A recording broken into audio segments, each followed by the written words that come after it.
Good evening and welcome to the meeting of the Board of School Trustees for Monday, November 8th, 2021. This meeting will be open to the public during Indiana's ongoing public health emergency as declared by Governor Holcomb. Masks must be worn at all times on Fort Wayne Community School grounds. Social distancing will be practiced at the meeting, therefore some members of the public who wish to attend may be excluded. If you plan to attend media, please email our Public Information Officer, Krista Stockman. All others, email our Clerk of the Board, Angela Filler. Public is encouraged to view the meeting at Cable Comcast 54 and Frontier 24, the live stream on our Facebook page, or the LTV 2454 Fort Wayne Community Schools YouTube channel. Priority for attendance in person will be given to the members of the media. We will now stand for our Pledge of Allegiance. I pledge allegiance to the flag of the United States of America and to the republic for which it stands, one nation, under God, indivisible, with liberty and justice for all. Roll call of members. Good evening, Steve Corona from the 5th District. Hello, Riley Booker, 4th District. Jennifer Mathias, 2nd District. Maria Norman, Member at Large. Julie Hollingsworth, District 1. Noah Smith, District 3. And to my left is Angela Filler, Clerk of the Board, and Dr. Daniel, our Superintendent.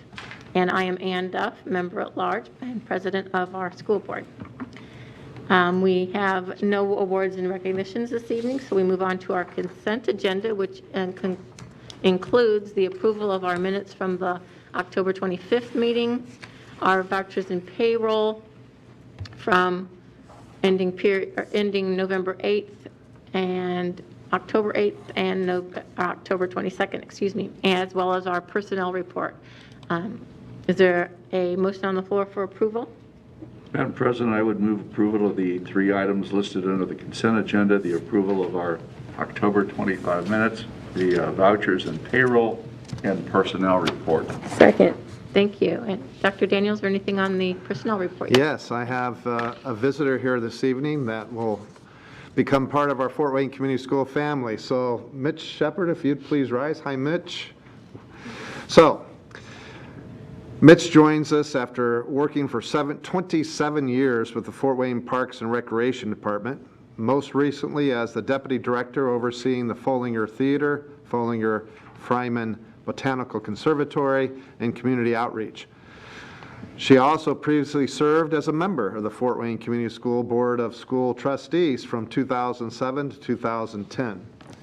Her position as Director of Philanthropy, she'll be responsible for financial oversight, fiduciary management, and strategic efforts of philanthropic fundraising for the Fort Wayne Community Schools Foundation, as well as areas specifically targeting our pre-K programming and trying to fund our pre-K and stretch our pre-K hopefully to all of our elementary schools.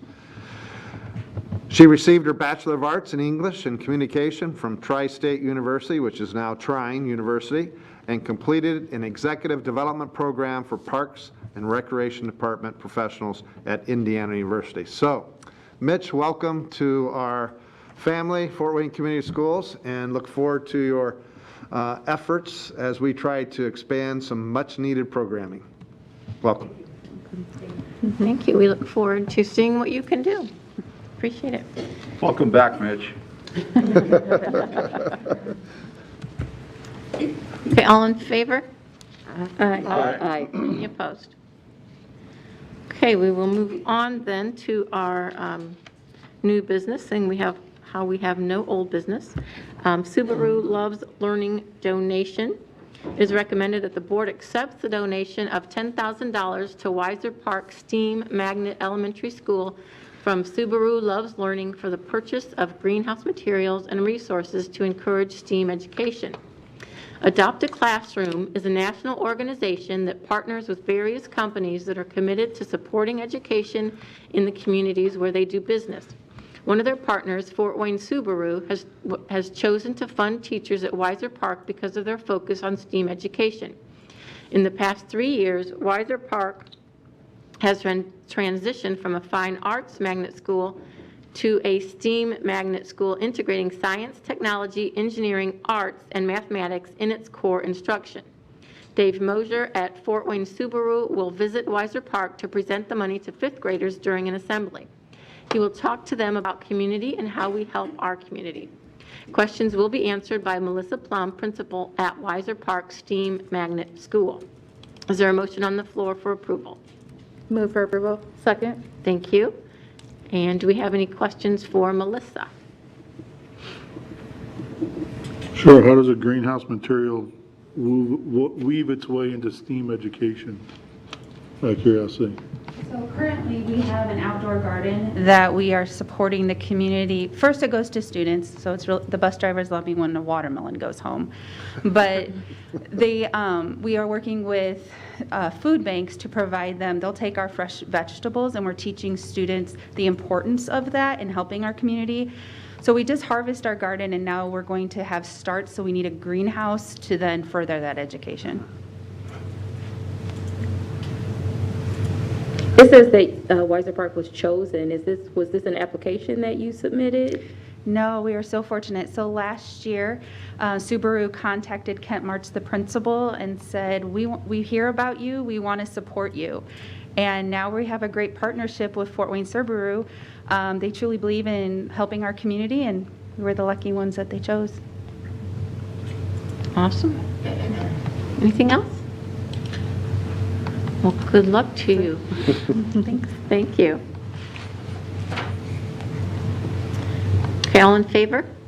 Aye. Any opposed? Okay. Arts United of Greater Fort Wayne Board appointment. It is recommended that the board appoint Shanita Bolton to serve on the Arts United of Greater Fort Wayne Board.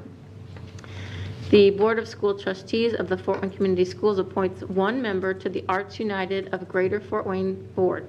Shanita Bolton, Director of K-12 College and Career Readiness, has agreed to serve on this board. Ms. Bolton's 3-year term will begin January 2022 and end December 30th, 2024.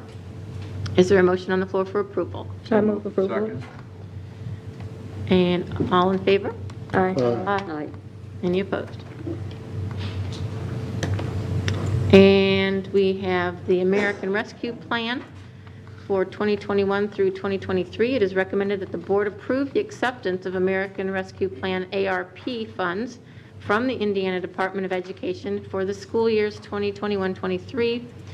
Section 2014A of the American Rescue Plan, or ARP, Act of 2021 provided more than $2.7 billion in supplemental funding for state fiscal year 2022 for the Part B IDEA formula grant programs. For our Fort Wayne Community Schools, the American Rescue Plan funding amount for the 2023-23 school years is $2,095,115. The preschool is $156,412. Funds are used to support special education classrooms with materials and supplies.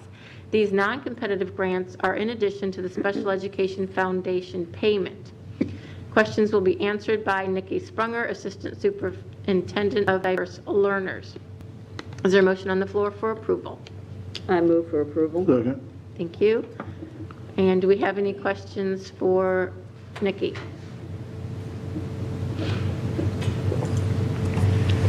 Okay, no questions? Just out of curiosity, Nikki, so what does this allow us to purchase beyond what, we would in a normal year? The 3 big incentives, the first one is we will be adopting a reading program, the same reading program for all our mild intervention students, K through 8. We will also be providing professional learning, working with Ramona Coleman and her team on helping our special education teachers understand the science of reading. We're also going to be purchasing math manipulatives and a social emotional pro-social skills curriculum for our mild intervention students. Those are the 3 big items. Okay, thank you. Anything else for Nikki? Okay, thank you. Thank you. All in favor? Aye. Any opposed? Okay, now we are finished with our new business, and we move on to a presentation about the Human Capital Management University.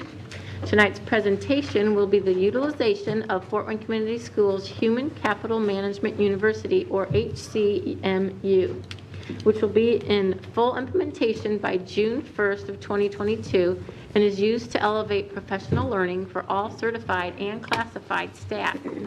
Questions will be addressed by Charles Kamek, our COO, Ramona Coleman, Assistant Superintendent of Professional Learning, and Amanda Ladig, Talent Management Coordinator.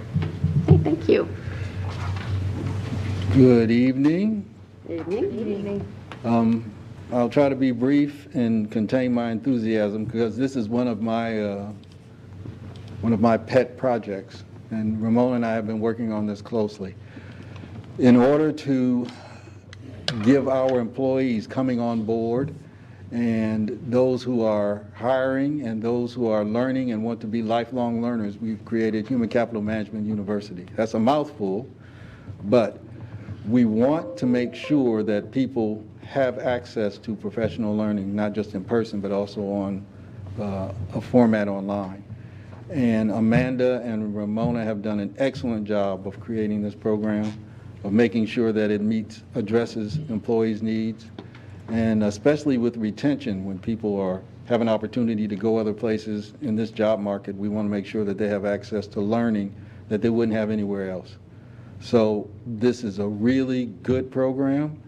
It is, like I said, one of my pet projects, and I think you will enjoy what you're about to learn this evening.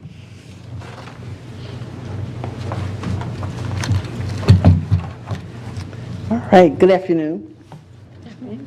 So again, thank you, Mr. Kamak, and again for sharing with us, especially from Human Capital Management University, the blended learning that we're going to have. And when I say blended learning, that's our face-to-face learning with our certified and classified staff, and also when we think about the digital space, how we'll have that learning from them through that visual online platform. So with that, we want to make sure in preparation for full implementation, because some of the parts that we're going to speak about tonight, we already have some of those components in place, but this is really about full implementation of Human Capital Management University. So in trying to make sure, we asked numerous stakeholders from across the district to speak to professional learning and human capital management and what did that mean from their voice or the positions that they hold currently in the district.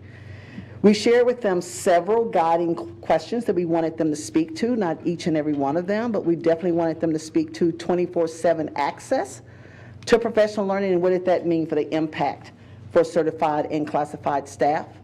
We also wanted them to take a pulse based upon the data that they're looking at right now and having full implementation starting May before teachers leave, and I should say teachers and support staff. What specific professional learning do we need to focus on as a district? One that I'm truly excited about is on-demand learning, or the power of choice, and that's really giving teachers the opportunity to say, here is something that I truly feel that I need to increase my professional learning skills and therefore increasing the capacity that I want with my students each and every day. And lastly, we ended with, of course, thinking about us being an everyday deep learning district. How do we feel about deep learning? What steps do we need to take? So with those guiding questions, I want you to hear from the voices in the field.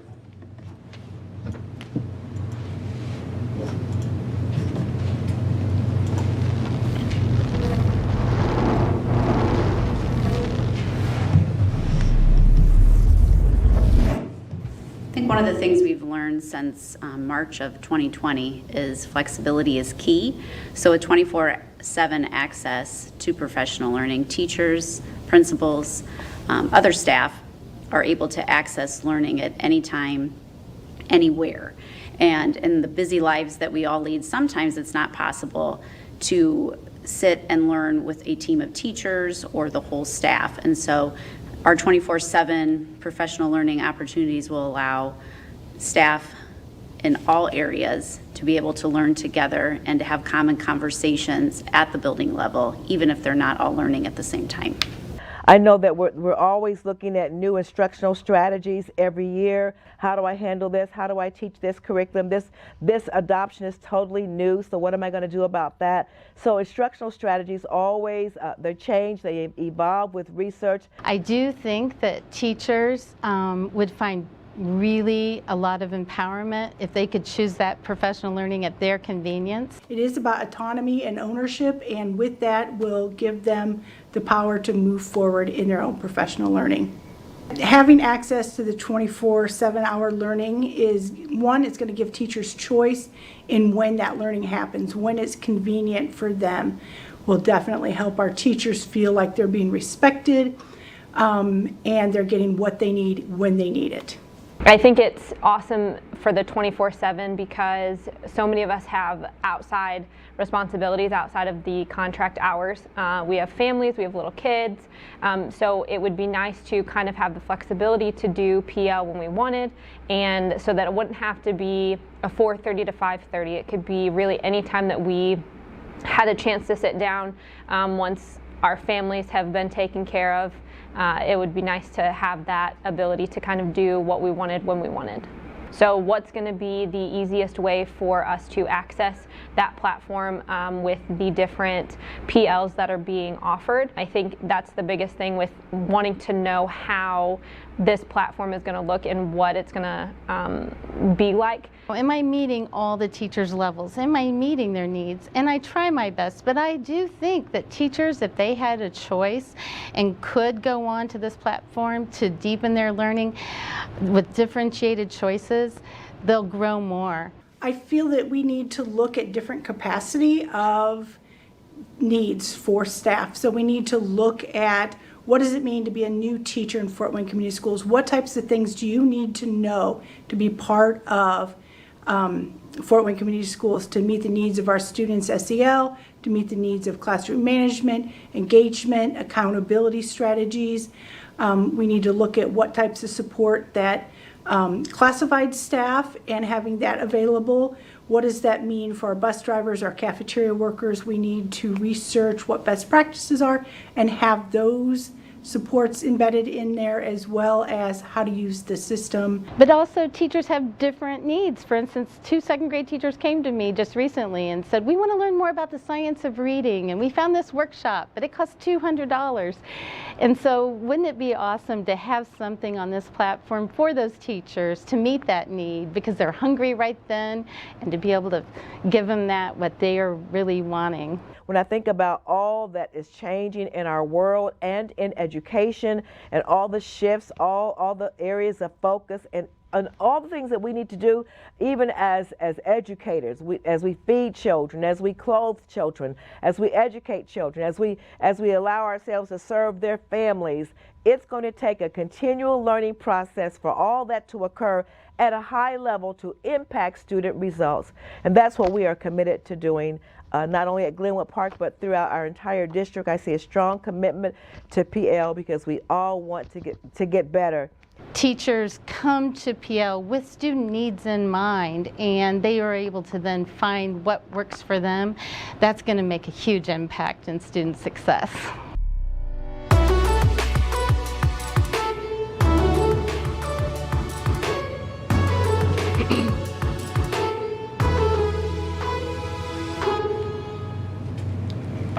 All right, again, I want to thank Jen Fisher and the marketing department for support of creating that video for us. And again, as Fran just clearly shared with us at the end, is that when we truly think about teachers PL and we think about providing and engaging teachers in professional learning sessions, the ultimate goal is it has an impact on students for us. So I want to speak about professional growth points. We know that it's required by the state for our teachers to be certified. So we definitely want to make sure that we have highly qualified teachers within FWCS. So this is a huge plus for HCMU and for Fort Wayne Community Schools. When you graduate from a university, you get a 2-year initial practitioner licensure from the state of Indiana.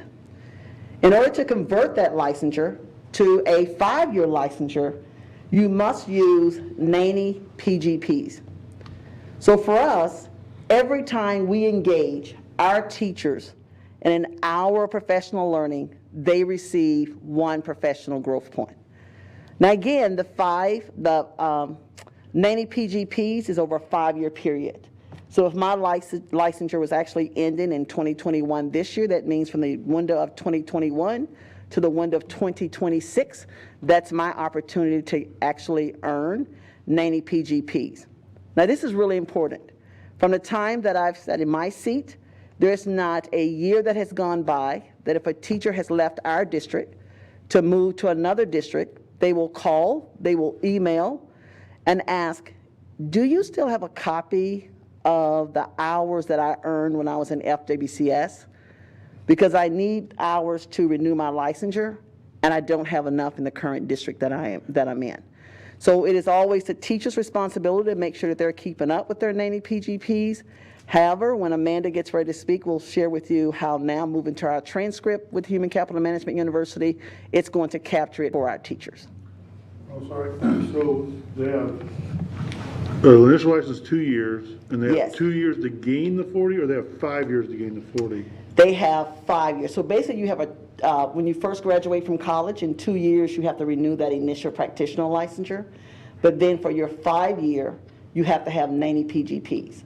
And so regardless of whether you have a bachelor's, it's your master's, every 5 years you would have to renew your teaching licensure with 90 PGPs unless you professionalize your licensure. So if you have a master's, then you can actually have, instead of a 5-year licensure, you can have a 10-year licensure, and then you will renew that licensure every 10 years instead of every 5 years. So any advanced degree, as far as your master's, your EDS, your doctoral, then you can do a 10-year professional licensure. And you can use that professional licensure once to renew it for that 10 years. So they need roughly 18 PGP points per year over that? 18 PGP points, but you'll see that when we move forward, for most of our staff, you earned way more than 18 PGP points within 1 year. And it's just that all the systems that we have in place for our staff to be able to earn their professional growth points just does not happen across Indiana, or probably even outside the state of Indiana.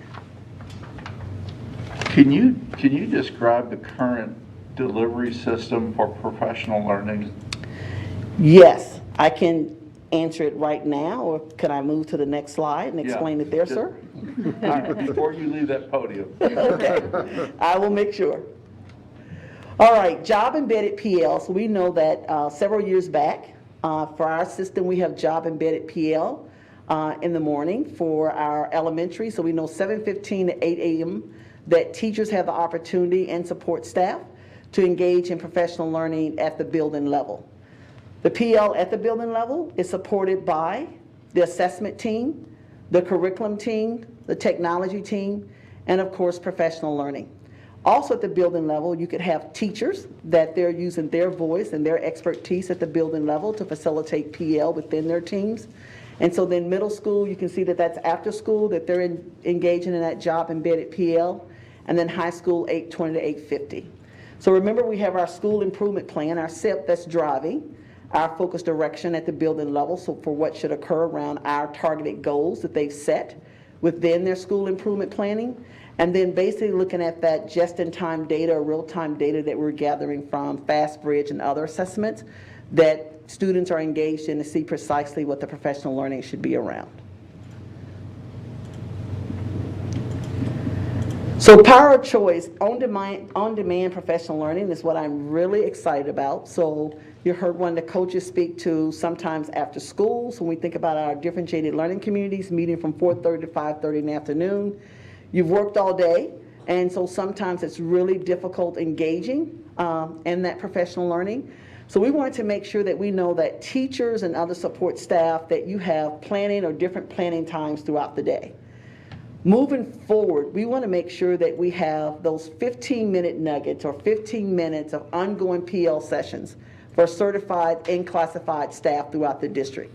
That means that maybe I have a schedule that's flexible enough that I'm available at 9 o'clock in the morning, so at 9:15, if there's something specifically that we feel like we want our staff to engage in, it could be scaffolding as one of our strategies that we want them to engage in. It could be looking at data from interventions, whether it's LLI or our Fast Bridge, but teachers and others would be able to actually log into the system throughout the day, and then that could be via Zoom, or it could be a module that we recorded for them that they could watch during that 15-minute time or any other time throughout the day. So truly, when we say 24/7 access, we want to make sure that we're moving away from just job embedded during the morning time, PL sessions after school, and then again, we did several years ago, but truly bringing back teachers' voice to really having a full implementation of Human Capital Management University during the summer. So after school sessions right now, we have potential coaches, and that means any teachers or others that's in our district that's interested in becoming a coach for Fort Wayne Community Schools. They have to engage in an ongoing potential coaching community, and then that community gives them the opportunity to practice coaching, what it means to engage in conversations, critical questioning techniques and strategies with adult learners. We do the same thing with our interventionists, so we have a potential interventionist community where, again, throughout the school year, 4:30 to 5:30 that time. And the reason we have the 4:30 to 5:30 because we're trying to make sure that we can actually touch elementary and secondary instead of having sessions at 2 different times. Of course, we definitely want our professional learning to be data-driven, district-wide. The video modules I spoke to a little bit earlier. Here's an example.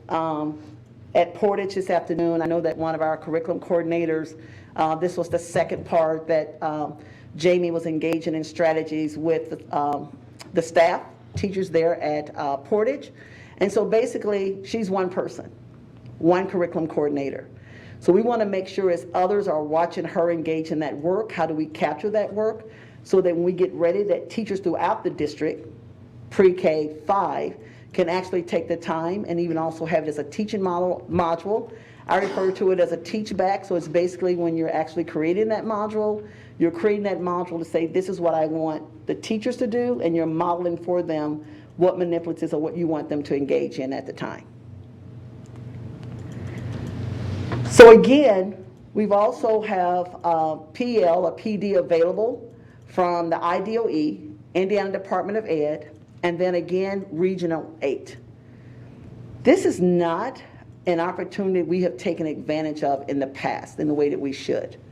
So moving forward, making PD your way, distance learning, here again from Regional 8 that we're a part of the service center for our area, also makes available for teachers at no cost to them, ongoing professional learning that could be again virtual. Some of it is again during the summer, it's during the school year. What's also awesome about this is that you can see it says program offerings for 21, 22 earn PGPs. However, there's also incentives for building levels to actually engage in specific PL through Region 8, and some of the PL it is incentivized for teachers and for buildings where they're able to receive grant dollars or they're able to receive stipends for attending the PL. And then this one gives me goosebumps. HCMU summer sessions. So our first summer session full implementation will be June 6th through 30th of 2022. Second summer session will be July 1 through August 9th of 2022. Every stakeholder in our district will know what courses and classes are available for them before they leave for summer session, so before the school year ends in May. The system of instruction we'll hear more about later, but it's basically when we focus on the instruction pre-K-12. What does that mean for literacy? What does it mean for numeracy? What does it mean for social emotional learning? And it's actually given our teachers the opportunity to engage in ongoing sessions.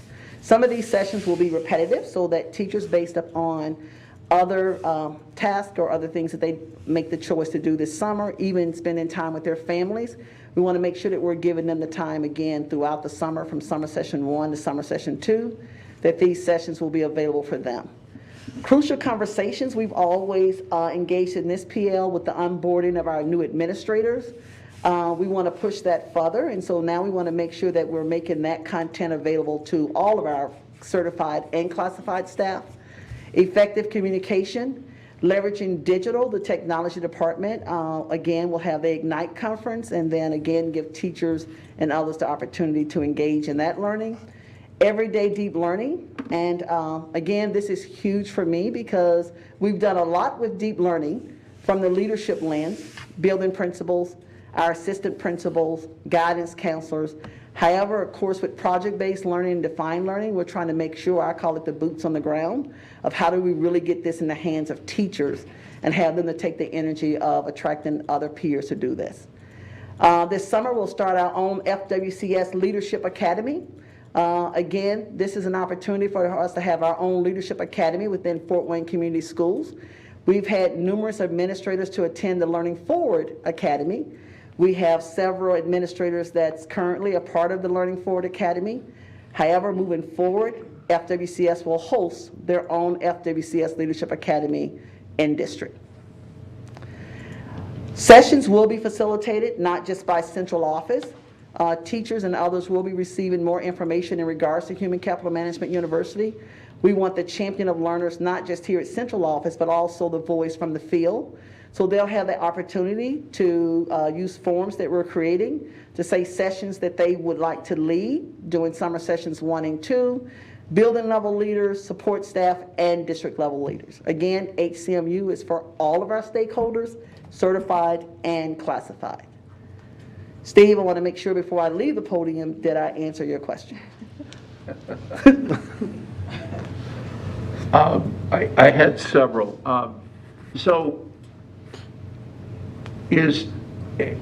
From what I'm looking at and reading, have we built into, do we pay teachers for PL time?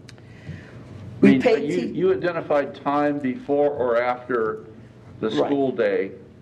So in that time, is that part of their school day in which they can actually engage in professional learning? So before, yes. So before is that job embedded schedule that occurs or after school. So that's basically built into our schedule. And then after school, again, most of those differentiated sessions that's occurring after school. So when you say potential leaders or potential coaches, potential interventionists, teachers are choosing to say, I really believe that the next step I want to advance in my career is to be that of a coach, and we're not paying them as far as incentivized as far as pay.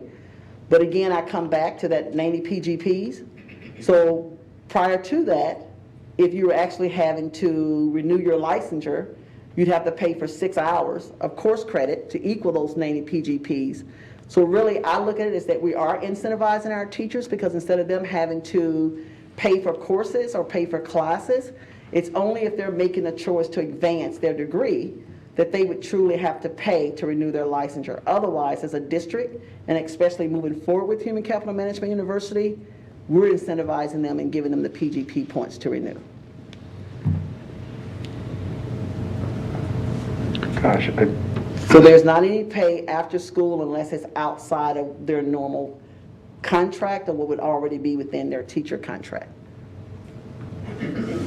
With these credits that they need to capture to maintain their license, what's the equivalent? I mean, how much time do they have to spend in a learning environment to receive a credit? What is there an equivalent? 1 hour is 1 PGP point. Okay. Yep. So like say for instance, we say 15 minutes of on-demand learning, so then you know they would need 4 minutes of 15 okay. So with of on-demand learning, it's Saturday morning at 7 a.m. and this is, for me, I'm a teacher, and this is a really good time. So it's on their time. We're not going to pay them for that hour, are we? No. Okay. Is it our intent to get that time out of the class day eventually, or are we going to keep that in their schedule? Well, we want to keep what we have now as far as the job embedded time. I mean, teachers really look forward to that time. Building level administrators look forward to that time, because that's when they're actually not, say for instance, I could be an individual teacher or collectively with my team. I could decide if there was a PL that I wanted to engage in.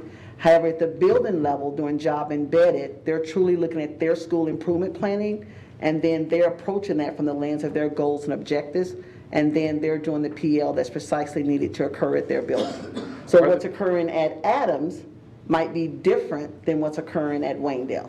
Are there 2 drivers, or at least 2 drivers for professional learning, there's the requirement for the state requirements. But are there additional drivers or mandates that we want teachers to acquire, skills that we want them to acquire that are outside of what the state wants?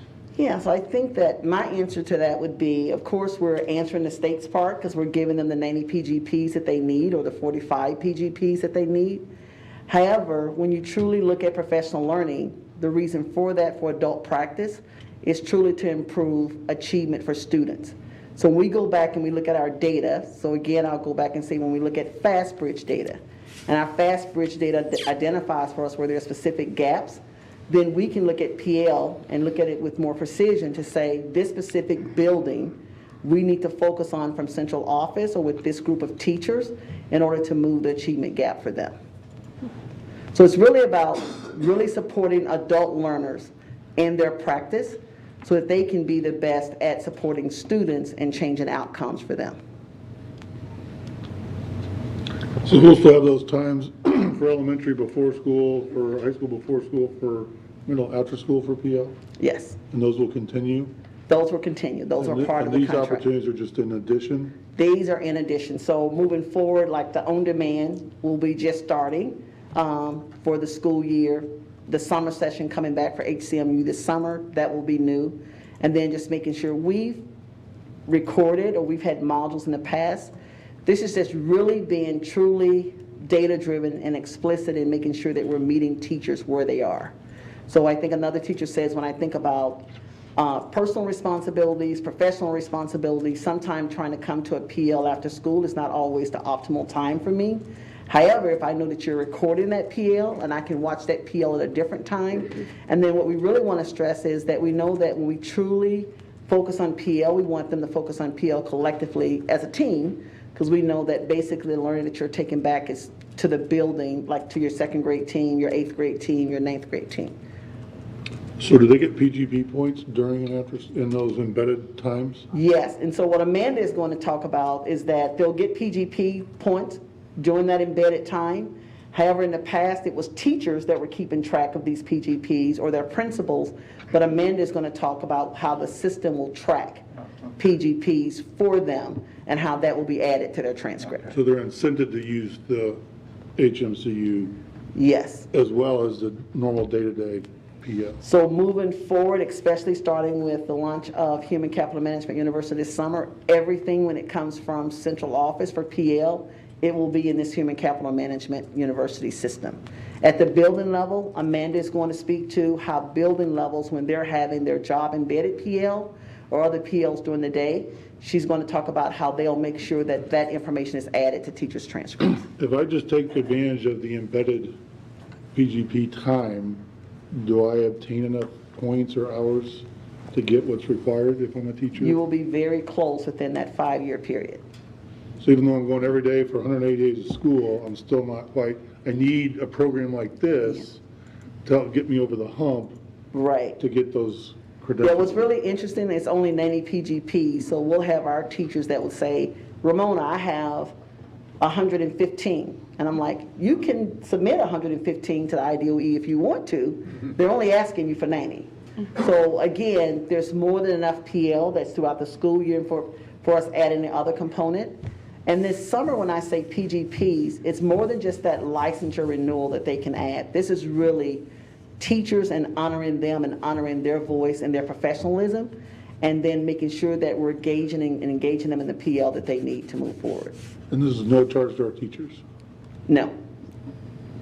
And is summer required PL? Summer is not required. There's some PL based upon, it could be a building or based upon title dollars or other grant funding that we use that teachers and the building staff have decided to engage in that PL. But we want this to be, and we want to make sure that teachers know about the sessions that we're going to make available to them before they leave in May, so they can plan their schedules and their time around that PL. So if I wanted to be in session 1, is everything that I need in, I mean, I'm committed to session 1 for the entire time, or can you do a little session 1, a little it's going to session be 2? what we offer in session 1. You're going to also have time that there's going to be also sessions in session 2 that will be available for you.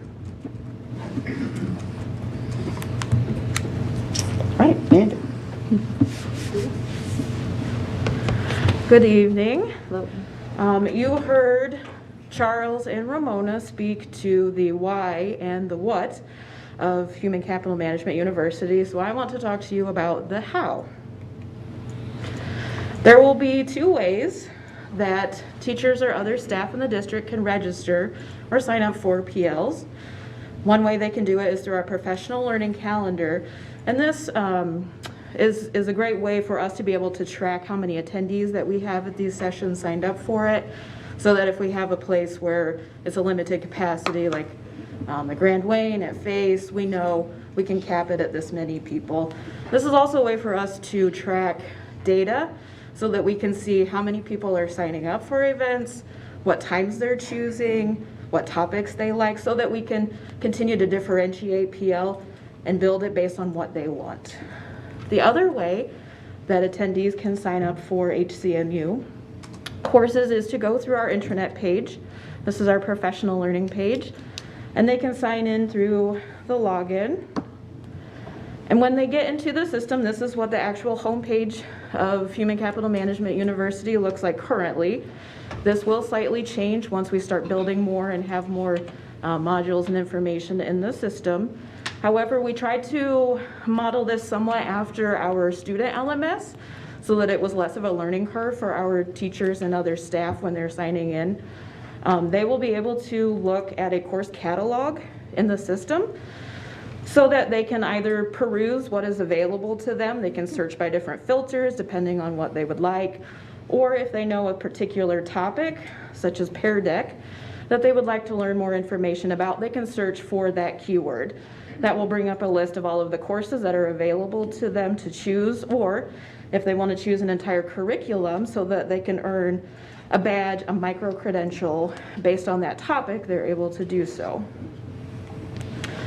Once they have chosen the course that they would like to take, they can go into the class. There will be different topics of the item based on what they would like. They can register for the entire curriculum. They can register just for one course if they just need a brief, maybe a refresh, a reminder, if they don't have time to complete the whole curriculum at once, whatever they want to do. This is their choice. This really is their choice. Once they've registered for the course, there are a few outcomes. Not only will they earn PGP once they have finished the course or the module, they can also earn a badge, and a badge is mainly just a signifier to say, hey, I learned this neat topic, come talk to me if you want to know more. Other people in the system are able to see badges for their teammates. So if a teacher at Waynedale has earned a badge in Pear Deck and teacher Smith wants to learn more about it, they can say, hey, can you teach me this? And they'll say yes, or hey, there's this cool class in the system, why don't you go take it and you'll earn some PGP. For the programs or the classes that are more in depth and more intensive, they will be able to earn a micro-credential to show this is something that I've spent a lot of time learning. I've spent, several hours doing this. I have a micro-credential. This is something that I could put on my resume. And the first micro-credential that we will be offering is through Defined Learning, and that will be coming first to the instructional coaches because they have been through that kind of specialized intensive training with the project-based learning through Defined Learning. And then that will be rolled out to our teachers as well, who also go through that particular course. So this is the transcript that Ramona was speaking to regarding PGP. So anytime a staff member, teacher, whomever takes a class in HCMU and they earn PGP, it will appear on their transcript. And again, there's two ways that this can happen. If they are taking what we refer to as the on-demand training through the system, it will appear automatically on their transcript as they finish the course. Once they've completed all of the material, the system recognizes this person is done with everything. Now I need to put this point on their transcript. And you can see in the estimated credit hours field, that is what we are using as PGP. Unfortunately, we can't change the title of that, but we've made it known this field is your PGP field. The other way, if the teacher or staff member is doing the job embedded PL where they're at their building and not necessarily accessing the system, they can use their badge to sign in, to scan, and that will transfer their information directly onto their transcript. This is something that I've been working with schools to get set up. There's some work on the back end that the schools do, but nothing too extreme. And then once their meeting starts, all the attendees have to do is walk in, scan their badge to the scanner, and that's it. Once they've completed the meeting, they're marked as complete, and that information uploads directly onto their transcript.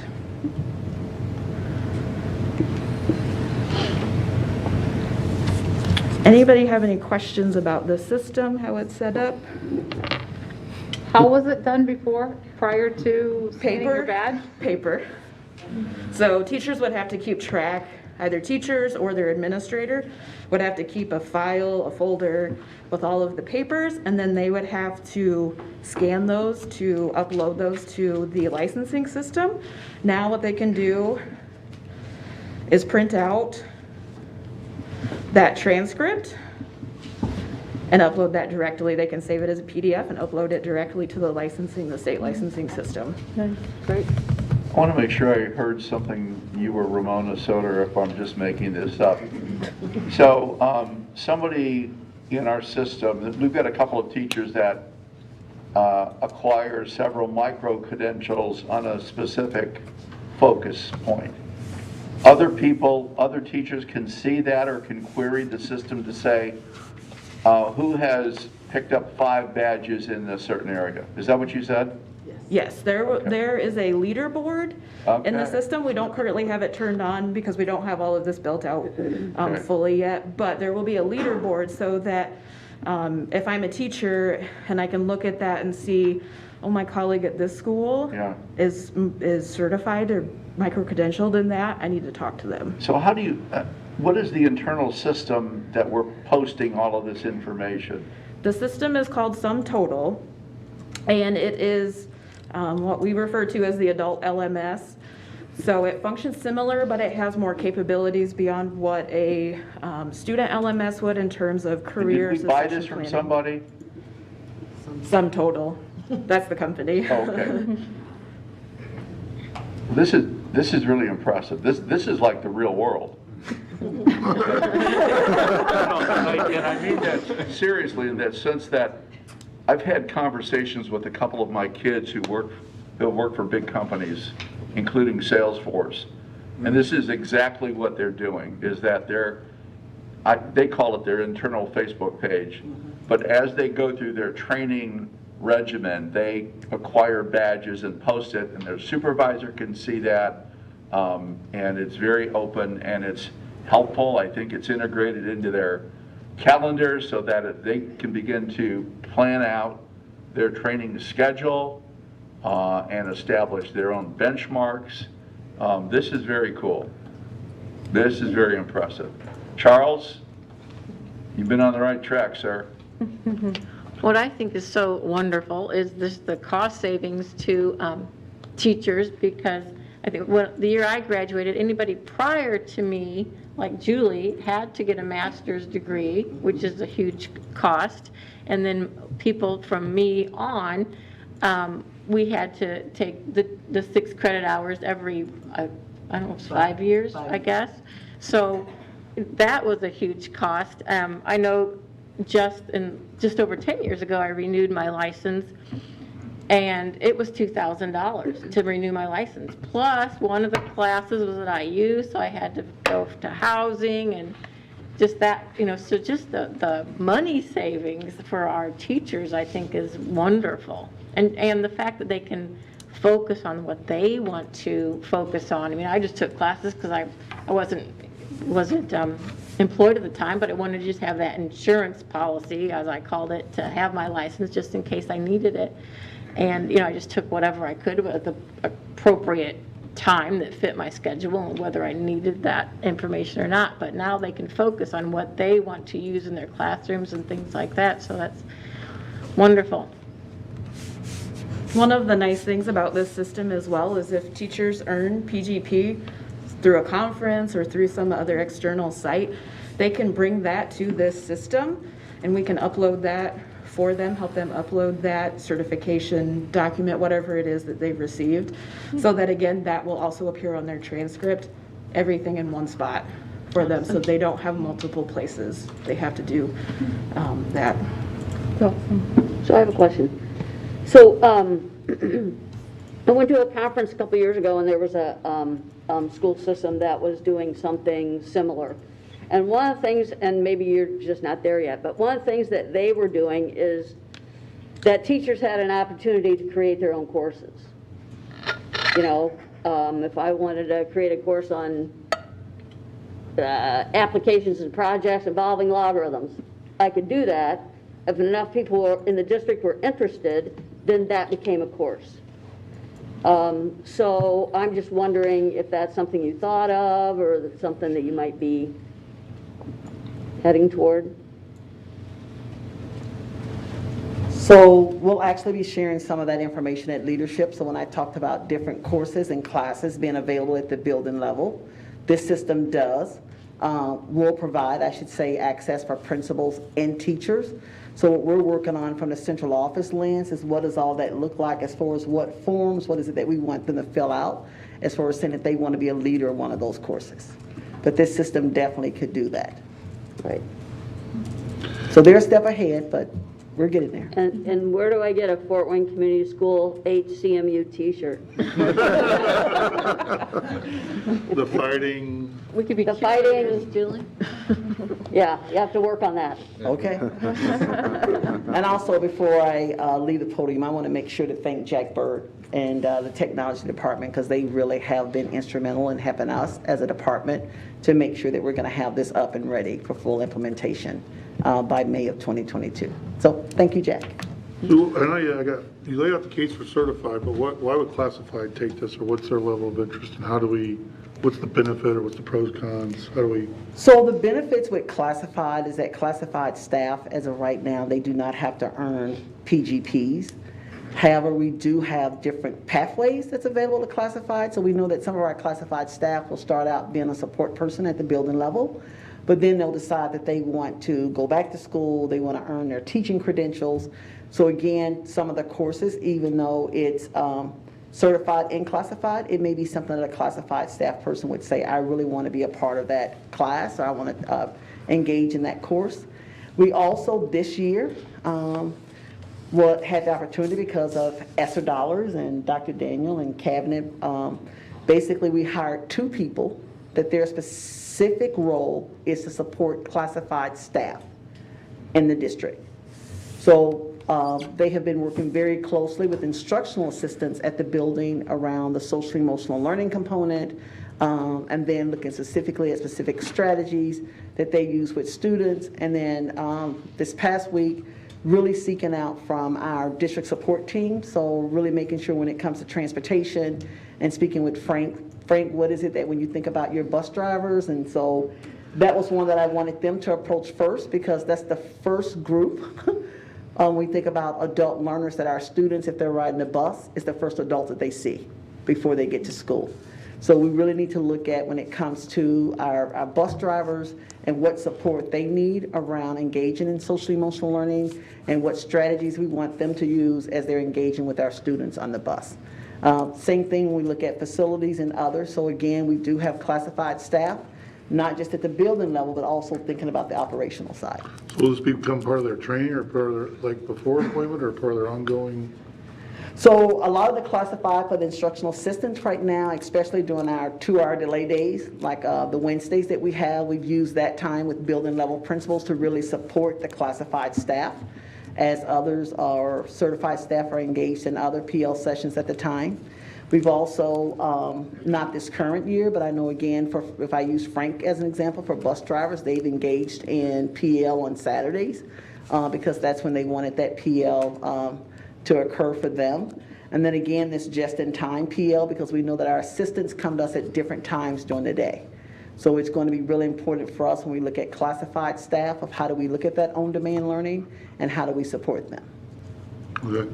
And I thought I heard you say if a teacher leaves a district or moves or whatever, they end up invariably calling you back and saying, hey, the place I have doesn't keep track of this. Can you get me the stuff? So is this unique to other districts, either in the area or the state or in the country? So everyone in the state of Indiana, with the 90 PGPs applies to everyone, and 45 PGPs for the initial licensure. We definitely share when we're onboarding our new administrators and our new teachers. It is not the building level principal's responsibility. It's not central office responsibility. So we'll ask for them to make sure that they have records of their PGPs before they leave. Now that we have this system, we'll definitely, if a teacher's getting ready to leave, we'll remind them, please print your transcript out. Because again, we would not keep that data currently for any teacher that's no longer a part of our district. Or administrator, because our administrators would have to go through the same process for renewing their license. But to your knowledge, do other districts in the area of the state offer a program like this? I would like to say no. They may have the start of as far as earning PGPs, but there's not another district that I think that has the thinking that we have behind our Human Capital Management University system. Thank you. You're welcome. So I have a question. The system seems pretty sophisticated. So if a teacher is, I would assume most of our teachers pay attention to their PGP points, but if somebody is falling behind, or obviously because it's built in for our day, we're getting there, but does it alert somebody like, hey, your licensure is coming up, or you got this and you've got this amount of time left to get in so many points? So really, systems and talking to each other. So right now, based upon human resources, so teachers do receive, and administrators, you receive a letter. So basically that's through U.S. mail that you receive that. You also receive it to your school email, that they'll let you know that your licensure is going to expire within 90 days, because we always want to make sure that if your licensure, say it's expired at the end of this school year, we really would like for you to renew it prior to the school year starting. So right now, we don't have that trigger in the system that's saying, oh, your license, you need to work on this because it's going to expire, but our staff, they do receive confirmation from Human Resources. So Jack, does it have that capability to like ping somebody and say, hey, your licensure is coming up and here's how many points you have? Well, like Ramona said, right now the flagging is done in the HR system, where we keep track of when the certification expires. To bring in the PGP points so that we know how many, that right now, that's the connection that is not between the two systems, so that we know, oh, well, you have this many PGP points, therefore you're on your way. Like I said, right now the HR system just knows, hey, your certificate is about to expire here. Okay, thank you. Is that something you can build in time, I presume? So we are right now in the process of moving to a new payroll HR system. Other issues before that. I will say, let's do that one first. Fair enough. Any other questions, comments? Thank you. Thank Thank you. you. Thank you. Okay. I believe we're ready for board comments then. Steve? Nothing? Molly? No comment. Jennifer? No comment. Maria? I do have a couple comments. I just wanted to make sure that everyone is aware of the Tuesday tours that we're offering. So if anyone ever wanted to get additional information about any of our schools, we'll be offering those tours every Tuesday in November, and then December 7th and the 14th. And there are varying times. There's information on our website to be able to do that. But I feel like I was way more comfortable after I met the staff of where we decided to send our student. And I like knowing, what does the building look like? Do they have lockers? What, how far is the cafeteria? All those mom worries that you have and you need answers to. So always a good time to meet staff and see the buildings. And then I did want to mention that Northside High School this past weekend, they came in 10th in the state in their class. So just wanted to offer up my congratulations to Director Aaron King and all of the students. I know marching bands, man, they just get it in. And those marching band parents, they're dedicated. But I've seen those students in the parking lot practicing in the cold and the rain. And so all their hard work paid off. So congratulations to Northside Marching Band. Thank you. Julie? Nothing tonight, thanks. Noah? Nothing tonight, thank you. Dr. Daniel? Again, another reason why, if you're thinking about teaching, Fort Wayne Community Schools provides excellent professional learning, and as you heard tonight. So those of you out there, join us. Awesome, that's right. And I have no comments, so I guess we will move to adjourn our meeting. Move adjourned. Second. Thank you. All in favor? Aye. Aye. No speakers? I don't think we have any speakers.